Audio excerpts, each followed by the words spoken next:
Happy Memorial Day, everybody. I am having a lot of fun down in Cabo San Lucas by the time I'm actually posting this video. A lot of times I just post the topics of the day and things like that. But if you'll indulge me for a second, I'd like to talk about a little bit of what I've been doing because I've been working really hard here. If you guys are new to the channel or anything like that, putting out books at a rate where a lot of other people can't keep up whatsoever. I hate to toot my own horn, but I got it, right? And so I've come out with like 18 novels, 12 plus graphic novels over the years, and nothing's really stuck with readers or with myself more than my Monocle Universe.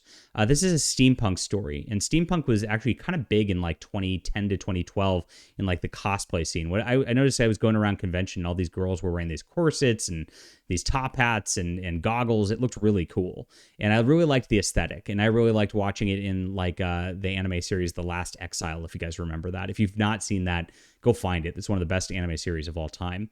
And but I've noticed there wasn't like a lot of good fiction regarding steampunk. It was all basically romances where it's like, oh, it's like Victorian England, and it's a girl on an airship who's torn between dating a vampire or a werewolf. And so it wasn't for me. And I was just like, what's going on here? Why isn't there a cool like swashbuckling adventure? Isn't that what this is about? It's kind of what Last Exile was, and I wanted more of that. I was really craving that kind of energy, and I couldn't find it anywhere. So naturally, as a creator, I just sit there and I'm like, well, if I don't see this here, and this is the market, and it's good, why don't I just do this myself?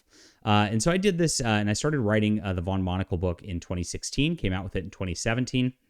And it's been my most successful book to date. Over 30,000 copies sold. I've got audiobooks, I've got paperbacks, I've got it on Kindle. It's absolutely crushed it. So I built my own fantasy world rather than doing the Victorian England thing. And the fantasy world takes place on a peninsula where there's two warring countries going at each other for resources and going at each other for land. The southern country is run by like a hostile tyrant, and of course, our plucky adventurers are underprepared and overwhelmed, and of course outgunned. So the story starts here with a girl who's like had an adventurer father who's just an amazing like epic hero of ages past, and she just keeps hearing about how great his adventures were, and she's like, gosh, I can never live up to that, and he's missing at this point. And what happens over the course of this is she inherits his airship, and a crew joins her in this, and she learns that he's maybe still alive and going to end up having to go and rescue him. And so bringing back like this like icon of the people, of course, is a huge just like military boon for everybody. It makes everybody really excited in the country to actually like fight the war and to preserve their homeland again. It's very nationalistic. I always say this is a pro-nationalism kind of book, and that was very poignant in 2017, of course, when that was a big hot topic of debate. We barely talk about nationalism versus globalism anymore. They've really distracted us, but that's another topic. So I brought this out. We had book one, of course, was introducing the characters, and I always build my worlds a lot bigger. So book two, I really expand, and I go on a big exploratory mission with them. Got 105 ratings on this. People loved this book. Book three, we get back to the war. It's like gritty war, and we learn a lot of these characters. Book four takes a little bit of a twist, and so I'm going to leave that as a spoiler sort of thing for you guys to find out what happens there. Book five, there's a character, James, who, of course, was Zara's best friend. Zara's the girl who inherits the airship. And he was off to become a steampunk knight in the actual book, but we didn't really follow his adventures.